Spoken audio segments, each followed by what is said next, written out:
All right. Larry, do you see anybody outside? Yeah, they're out there. Oh, we want them to come in. We like them. I just want to call you. Okay. Was that the 15-minute? Feel free to continue eating. It's okay. All right. Everybody get enough to eat for lunch? Thanks again, everybody that helped with the food. It was wonderful.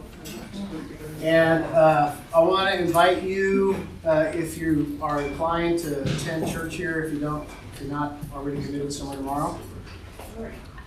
Dr. McDermott will be our guest homilist, and he'll teach the adult catechesis class on Anglican hermeneutics. So we have 9 o'clock Eucharist, and then 10:10 catechesis, and then 11:15 with choir, Eucharist with choir. Both are sung services, but we have choir in the second service. There's a couple books left, a couple of Deep Anglican books, so if you were going to buy one, there's 2 left. And I think that's pretty much it. Now, Dr. McDermott's going to be, this is just the beginning of his Texas tour. So he's going to be at the Cathedral, Church of the Holy Communion, Wednesday night, doing a teaching with our brothers and sisters at the Cathedral. And then he'll be at the Chapel of the Cross in Dallas. Father Ed, is that Friday or Saturday? Thursday night. Neither. Thursday night.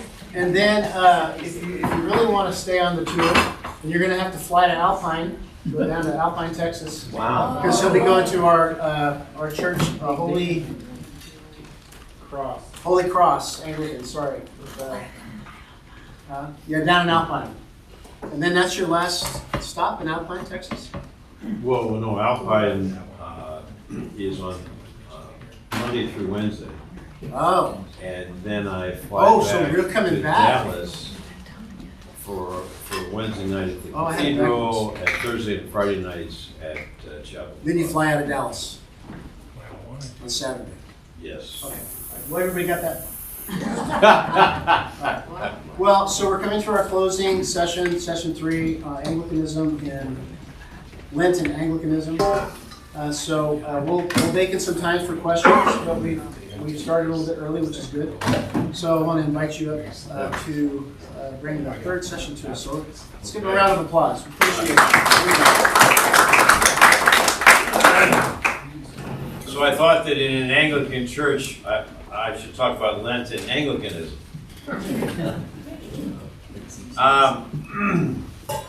So Anglicans have been around for 2,000 years, contrary to the views of many Anglicans who say we've only been around for 500 years, or 450. Athanasius, the great Athanasius, who C.S. Lewis said saved the world from Greek philosophy, tells us at the Council of Nicaea, remember that was 325, that the Council of Nicaea was accepted by what he called the British Church. That's the Catholic Church in England. So what was this church in England? In Britain. And it was called Britain even back then. Briton. Well, England was colonized by the Roman Empire in the first 2 centuries of the Christian era.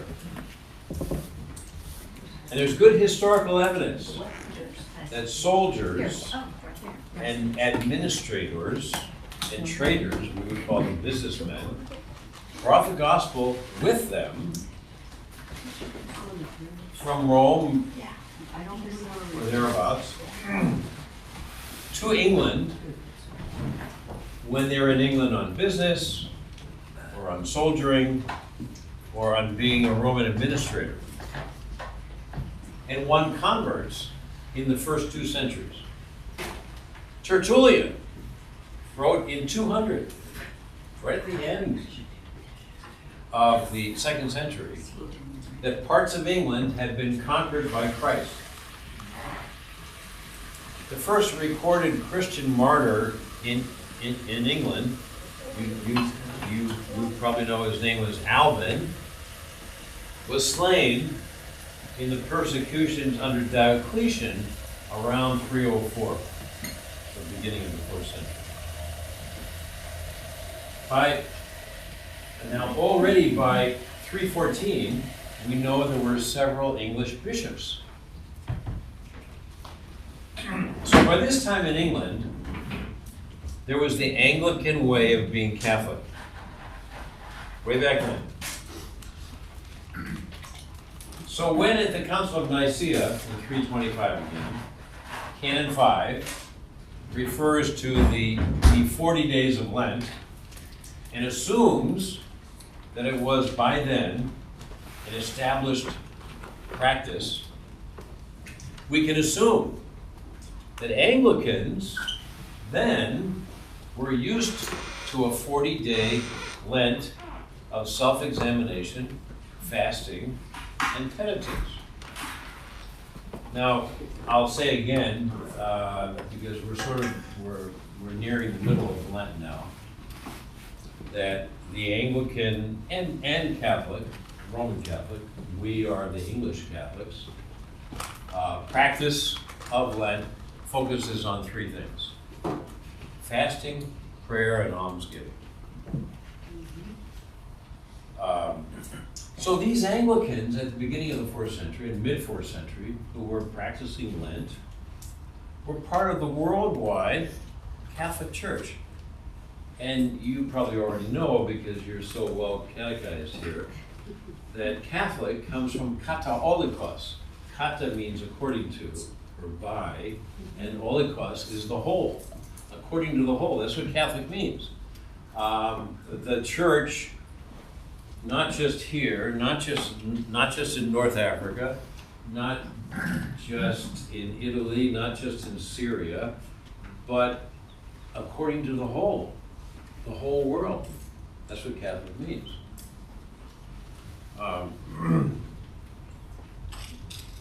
Now, I just referred to the 4th century in England. The Catholic Church in the 5th and 6th centuries declined greatly. It was a period of great decline and persecution by pagans. Sounds like today, doesn't it? At the end of the 6th century, Pope Gregory the Great, by the way, including on papacy, including on Mariology, there is nothing that Pope Gregory the Great taught that Anglicans cannot fully endorse. Our beliefs are identical to those of Pope Gregory the Great. I recommend him highly. At the end of the 6th century, and his dates are, his papal dates are 590 to 604. So just 14 years, but he did an incredible amount of, made incredible changes in revolutionary evangelism in those 14 years. He was very concerned that the empire, and remember the empire at this time was Byzantine, the Christian Roman Empire. That the empire, he was concerned that the empire was being overrun by pagans devoted to the gods of Germany, Germanic gods.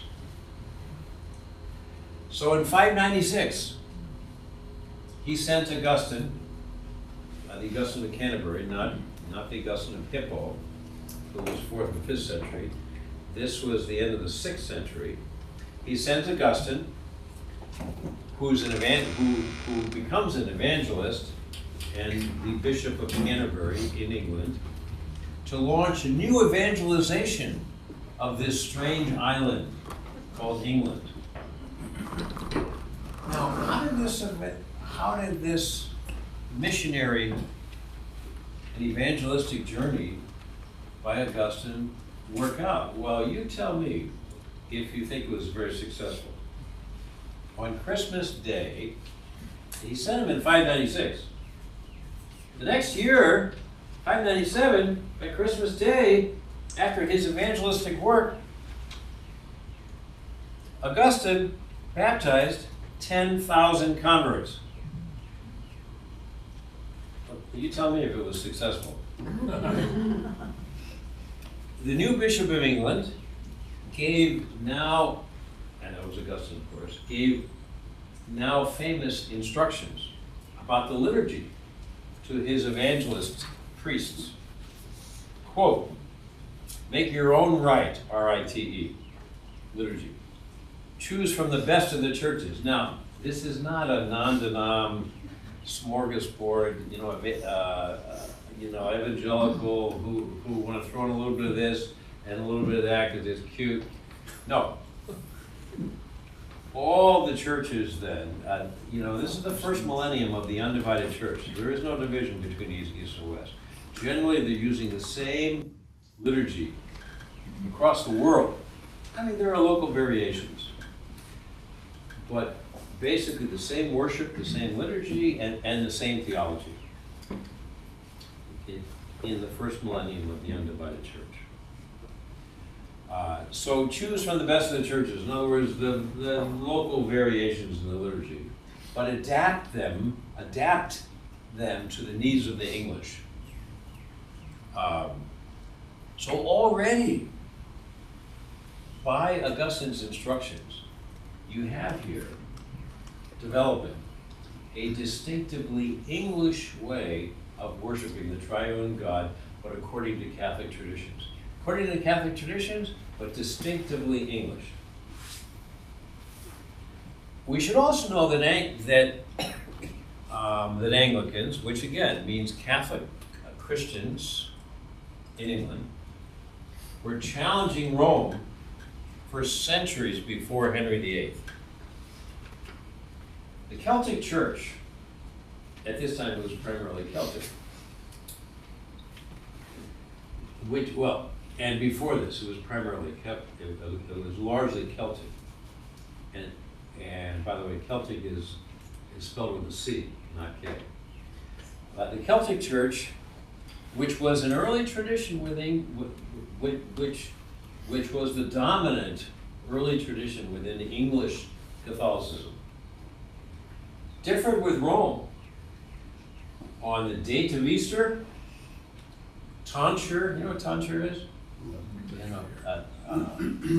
Shaving your head. And how do they differ? Well, the Romans shaved the crown of the head, so, like that. But the Celts shaved from ear to ear, so a strip across the top of the head, or also cutting off all the hair in front. There you go. It doesn't, they weren't in it to attract women. It wasn't seeker friendly. It wasn't seeker friendly. And they also differed with the Roman Church on penance. They were much more, see my chapter in Deep Anglicanism on, which chapter is it? I talk about penance. Oh, on confession. I think the title is How Dare a Priest Yes. Declare Absolution, something like that.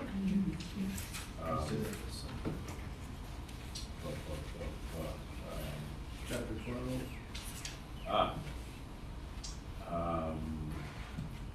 It's actually chapter 20. How can an Anglican priest have the audacity to absolve sins? Which every Baptist will ask you. Every evangelical will ask you that, right? The Celtic way of doing confession and penance and absolution was much less legalistic, much more seeing even mortal sins as part of the pathway for a sincere believer to union with God, contrary to the Roman way, which sees every mortal sin as cutting you off completely from God. You're going to start all over, basically. So I would say, and we've kept that. So I would say it's a much, I hate to use the word humanistic because it's been so misused, but I'll use it anyway. A much more humanistic, holistic way of thinking about penance.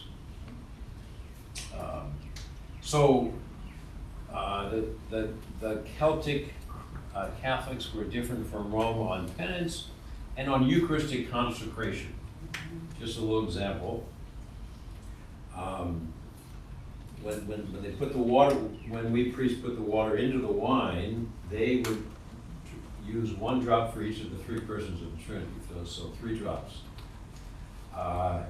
Much more elaborate, the liturgy of the fraction, breaking the bread. And many, many different words. Many, many different words. Now, and they differed over the date of Easter. Now, I'm going to spend a little bit of time on this because it's very important, and particularly today, our relations with our Jewish brothers and sisters, or as Pope John Paul II said, our Jewish older brothers. Now, I'm not saying, and please, I'm going to say this again, what I said last night. You need to know, I'm not saying that Jews are saved by being Jews. They're not. Every human being, Jew or Gentile, as Paul said, right smack in the middle of his 3 chapters in his most mature letter, the closest thing we have to a systematic theology is letters to the Romans, is 3 chapters on Jews and Gentiles. Toward the end of his life, as Paul himself said, right smack in the middle of these 3 chapters, midway in chapter 10, verse 9, if you confess with your lips that Jesus is Lord and believe in your heart that God raised him from the dead, you will be saved. He's saying this right in the middle of his 3 chapters on Jews and Gentiles. So Paul believes that his brother Jews, which grieves him, he's willing to go to hell for the sake of the salvation of his brothers. Willing to go to hell, to lose Christ, he says. Of course, he's speaking rhetorically and poetically there. I would say not literally. Just as Jesus was speaking poetically, not literally, when he said, if your eye causes you to sin, pluck it out. We all know that. And that was a poetic statement. That was a rhetorical statement, not a literal, not a statement meant to be taken literally. Right? So Paul believes that every Jew to be saved must accept Jesus as his Messiah. Now, let me tell you something about Jews. I've been working with Jews for the last 25 years. Seriously, since I had my wake-up call I described to you last night. More than a wake-up call. Theological conversion, theological revolution, going and speaking about seeing things differently. It has made me see God differently, Jesus differently, and the gospel differently. It's that big. Every Jew I know has had relatives killed in the Holocaust. Almost every Jew I know, if he or she is not already a Messianic Jew, and here's the word, Jesus, gospel, church, New Testament, they start to smell the ovens at Auschwitz. That's all they can think about. And they believe this was a Christian thing. Now you and I would say, well, of course it's not Christian. Hitler was not a Christian. It was evil. Well, you know what? Hitler campaigned in 1933 on reading the Bible. He said, I read the Bible every day. He was trying to appeal to the Christians, the Lutherans and the Catholics in Germany. and a plurality voted for him. He didn't win by majority, he won by a plurality. There's multiple candidate race. And then, of course, he canceled elections after that. So Jews have two things going against them when you think about the salvation of Jew accepting Jesus as Messiah. Number one, Paul says in Romans 11 that God has sent them a partial hardening. That means God has closed their eyes to who the Messiah is. Now, why would God do that? Well, guess what?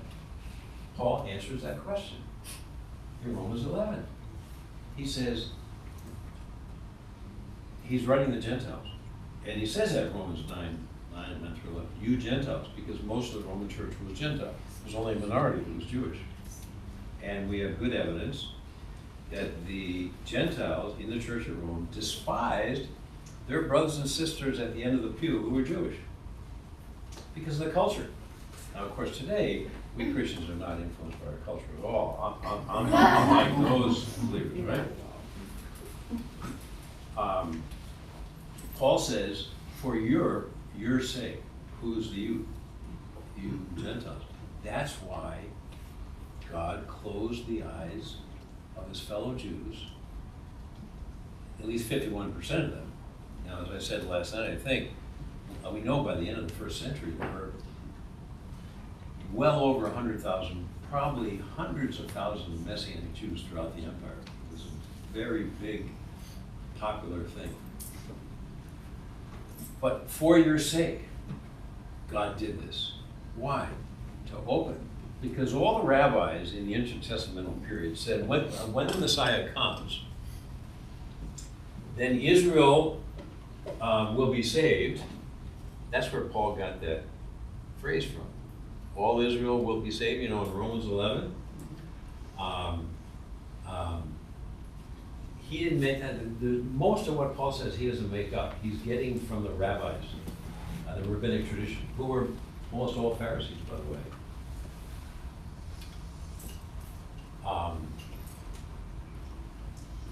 When the Messiah comes, the rabbi said, the Messiah's coming soon. And when he comes, all Israel will believe in him. All Israel will be saved. And they didn't mean that literally. They knew very well that in all the history of the Jews in Tanakh, the Old Testament, there are many bad Jews who didn't keep the covenant, and that's why they were sent into exile twice. Now, the rabbis knew that. They talked about it. They didn't mean literally that every Jew would accept the Messiah, but all Israel, and this is what Paul means when he says that,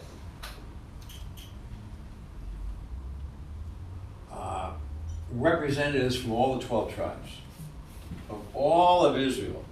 Like, all of America voted for Donald Trump. Well, we know that all of America did not vote for Donald Trump. But representatively, almost all of America, other good representatives, even from the, what are those 6 states called? The six Swing states. The swing states. Even they voted for Donald Trump. Well, you can still find a lot of people who hate Donald Trump in all those states. In fact, in all 50 states, right? Mm-hmm. But you can say, generally, all of America voted for Trump. That's what the rabbis said, all of Israel will be saved, means. And when that happens, the world will come to an end. So Paul is saying, for your sake, that God purposely closed the eyes of more than 50% of his fellow Jews, for the sake of you Gentiles, to open up time and space for you Gentiles. And as we know now, for billions of Gentiles in the future. So Jews today, when I talk to my Jewish friends, I have many, many Jewish friends who are religious and love the God of Israel, but don't think Jesus is for them. And don't think, more specifically, don't think Jesus is the Messiah. And they have their own plausible reasons for not thinking Jesus is the Messiah.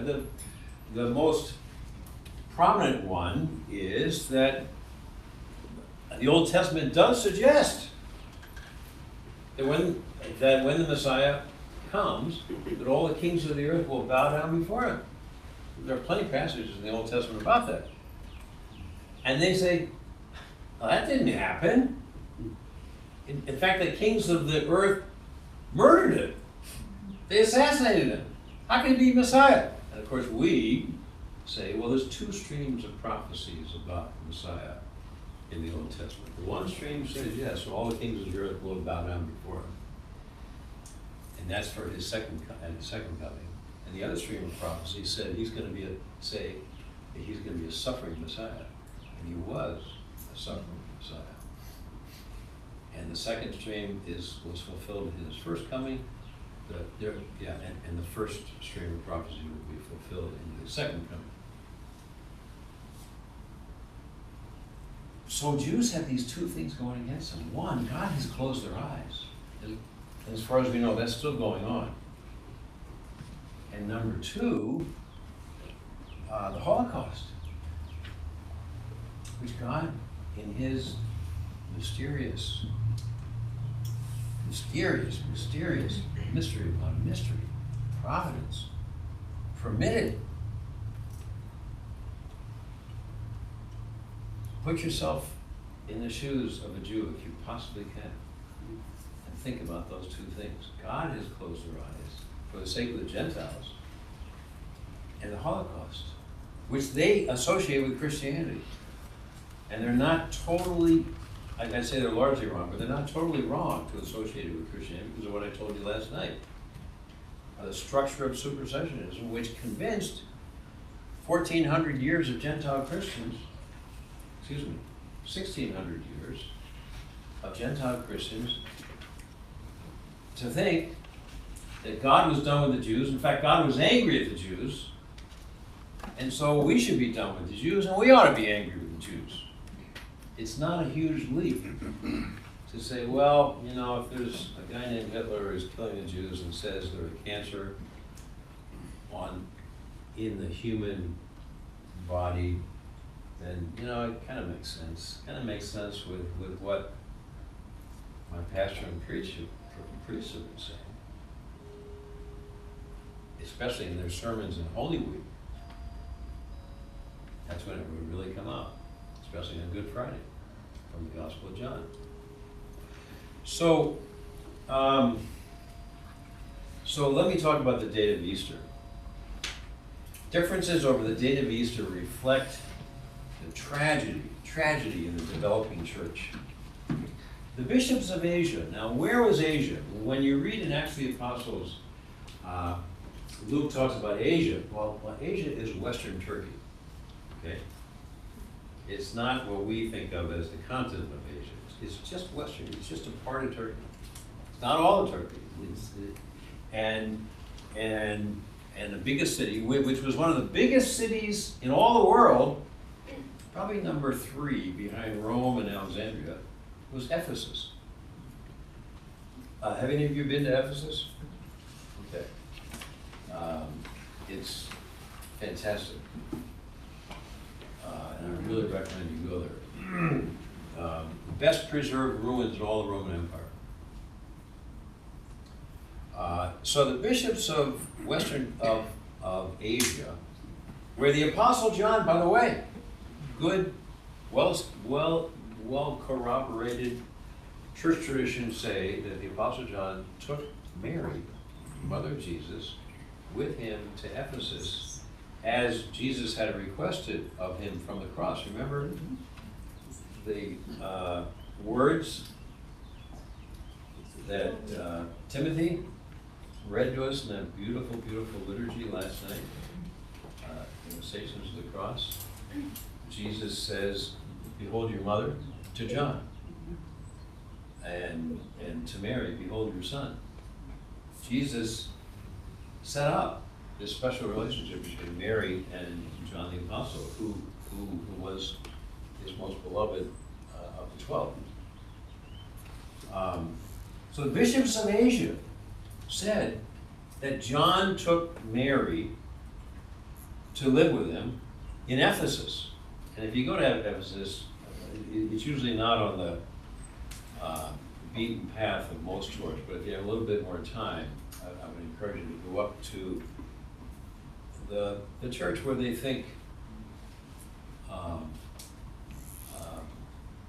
that John helped start. To live until their death or her assumption, you know, if you convert to Rome, you have to say that you accept all the Roman magisterium without reservation. Did you know that? Without reservation. And one of them is the teaching of the Assumption. Now, we Anglicans can believe in the Assumption, and we can believe in the Immaculate Conception. We can. But we don't have to, as Anglicans. If you're a Roman, you have to. And these are both dogmas. You know the difference between a doctrine and a dogma? A doctrine is a teaching of the church. Now, there's thousands of teachings of the church, but a dogma is what you must believe if you're to be an upright Catholic, either Anglican or Roman. We don't have as many dogmas as the Romans do, and the dogmas, so the Assumption of Mary and the Immaculate Conception of Mary are dogmas that you must believe if you're a Roman Catholic, and they became dogmas only yesterday historically. One as recently as 1054, the other one in I want to say 1870, which historically is like well the day before yesterday. So the bishops of Asia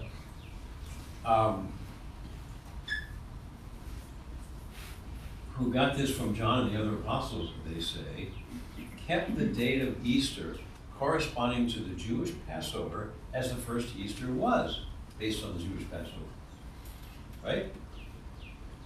The Last Supper was either a Passover meal or because of differences in dating between the Jews in Galilee and the Jews way down there in Jerusalem.